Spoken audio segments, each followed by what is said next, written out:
one more thing, just to clear something up here. On Title 42, so the court says the administration still has the power to discontinue the policy on its own if it so chooses. I know you've said you're complying with the court, deferring to them, but is it your understanding that the administration has this authority or not?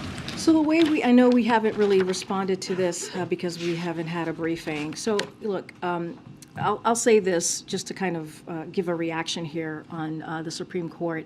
So look, the Supreme Court's order keeps the current Title 42 policy in place while the court reviews the matter in 2023. We will, of course, the way that we see it, comply with the order and prepare for court's review.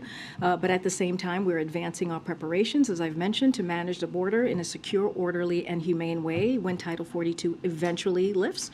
And we'll continue expanding legal pathways for immigration. Title 42, as you all know, you've heard us say this many times before, it's a public health measure, not an immigration enforcement measure, and it should not be extended indefinitely. That is our view. That is what you've heard us say as this process has moved forward. To truly fix our broken immigration system, though, we need Congress to act. We saw the president on his first day in office put forth a comprehensive immigration policy legislation, and that he did that to show how important this was, how much of a priority this was for him. The Supreme Court's order gives Republicans in Congress plenty of time, we believe, to move past political finger pointing and join our Democratic colleagues to fix and to work to fix this problem and come forth with a comprehensive way to move forward. But do you agree with the court that you have that authority? So yes, the way that I can speak to it from here, I'm not going to get into specifics. The way that we see it is we're going to comply with what the Supreme Court